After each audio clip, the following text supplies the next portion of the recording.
গৃহযুদ্ধ আর রাজনৈতিক অস্থিরতার মধ্যেই মিয়ানমারে শুরু হয়েছে জাতীয় নির্বাচন। বিরোধী দলহীন এই ভোট কতটা গ্রহণযোগ্য তা নিয়ে প্রশ্ন তুলছে আন্তর্জাতিক মহল। সংঘাত বর্জন আর সেনা শাসনের ছায়ায় হওয়া এই নির্বাচন মিয়ানমারকে কোথায় নিয়ে যাবে সেটি এখন দেখার বিষয়। ৫ বছর ধরে চলমান গৃহযুদ্ধ, রাজনৈতিক দমন-পীড়ন আর সহিংসতার মধ্যে জাতীয় সংসদ নির্বাচনের ভোট গ্রহণ শুরু হয়েছে মিয়ানমারে। ২০২১ সালে সামরিক অভ্যুত্থানের প্রায় ৫ বছর পর এই প্রথম জাতীয় নির্বাচনে ভোট দিচ্ছেন দেশটির নাগরিকরা। তবে এই নির্বাচন নিয়ে শুরু থেকেই উঠেছে তীব্র বিতর্ক। জান্তা শাসিত নির্বাচন কমিশনের তথ্য মতে ২৮ ডিসেম্বর থেকে ২৫ জানুয়ারি পর্যন্ত ৩ ধাপে ভোট গ্রহণ শুরু হবে। প্রথম ধাপে রাজধানীর নাইপিদো, ইয়াঙ্গুন, মান্দালয় সহ জান্তা নিয়ন্ত্রিত কিছু শহর ও গ্রামাঞ্চলে ভোট চলছে। স্থানীয় সময় সকাল ৬টা থেকে জাতীয় সংসদ ও প্রাদেশিক আইনসভার জন্য একযোগে ভোট গ্রহণ শুরু হয়েছে। তবে দেশের সব অঞ্চলে নয়।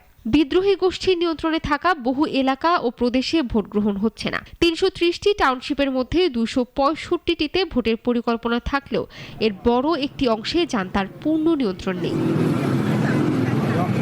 এর আগে ২০২০ সালে নির্বাচনে ভূমিধস জয় পায় অং সান সুচির নেতৃত্বাধীন ন্যাশনাল লীগ ফর ডেমোক্রেসি বা এনএলডি।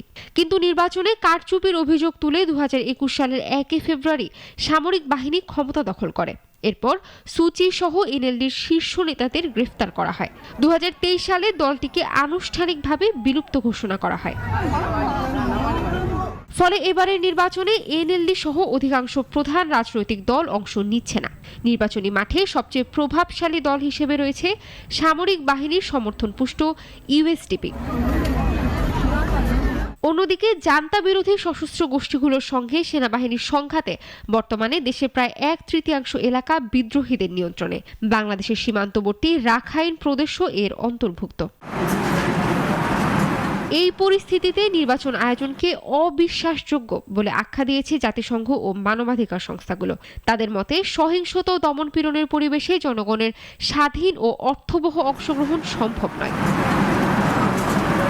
তবে জান্তা সরকারের দাবি এই নির্বাচনই মিয়ানমারের সংকট কাটিয়ে নতুন রাজনৈতিক অধ্যায়ের সূচনা করবে। ইশরাত জাহান, নাগরিক।